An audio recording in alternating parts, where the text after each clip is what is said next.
wax alla ilaahay asleeda farmaajo waa ku fiican yahay oo positive ah waad sheegi karto wallahi dee qofka bini aadanka markasta positive waa leeyahay aad uguma jeedo inuu indulge ku yahay corruptionka oo nin hadda adduunya tabcanaya oo hadda inuu wax tabcado raba aad uguma jeedo runtii dhinacaas waa ku ammaanan yahay oo nin hadda janan boob waxoola boobaya nin u eka deertaan ma aha waxaan isleeyahay oo kaleeto nin is aruursan oo isdhowrayan inuu yahay farmaajo fikrad badan oo ka qabay anigaan oo intaas la soo shaqeeyay oo hadda 3 sano ay dhamaatay la soo shaqeeyay oo la soo tacaamulay aqoon aanan u lahayn ayaa dhuusa mareeb iiga ziyaaday anaga dadkii joogana abaalaan uga haynaa markii saaxiibadeen naga tageen oo noo imaa waayeen oo anaga isku soo harnay madaxweynihii anaga waa noo qabsoomay nabadoon noqdo waxaan kula dhigno waa noo daayay adiga soo ma dhihin xod hoose sirta hoose noo sheeg sir baan ku sheegi sax madaxweynaha wuxuu yiri halka qolkaas gala 3 diin qolkaas gala bal tale ii keena waxa ay qaadanaya kuwii kalena ma haayo adikana inaan idin beerdareeyo mar rabe qolkaa gala wixii keena ma sha Allah dhuusa mareeb tiri madaxweynuhu doorku ku leeyahay waa inuu ogolaaday oo nabad dooneeyay hadday fiican tahay hadday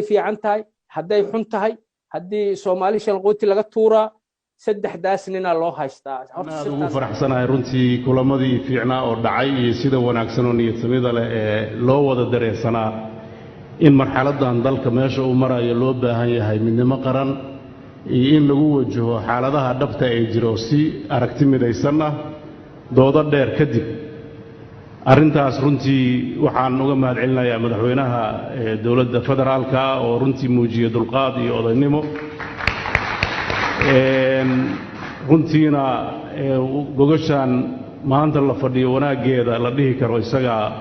iska leh qaar baan bahday uu sheegay prime ministerkii markaan ka soo baxnay waxay soo wacay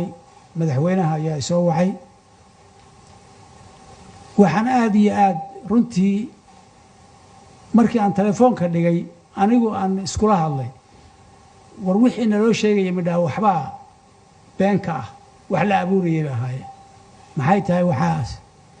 hadalladii prime ministerku nagula hadlay iyo dareenka uu muujinayay dhismaha iyo dhaarinta iyo kalfadhiga kan uu ka qabay intii in leeg buu madaxweynuhuna ii sheegay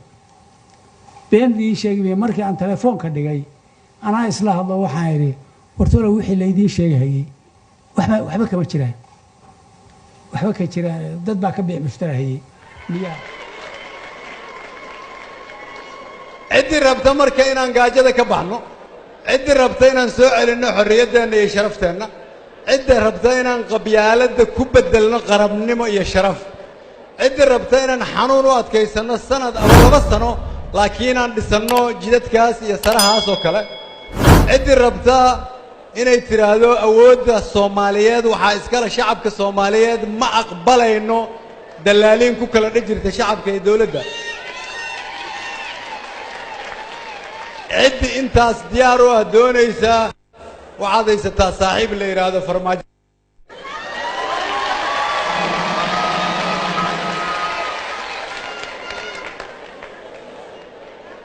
ciddi doonaysa in qabyaalada waddanka lagu dhaqo in dawlad walba la dumiyo in musuqmaasuq lagu soo celiyo in xoolaha waddanka qola yar ay haysato waxaad saaxiib la tahay 27 sano la soo dhaafay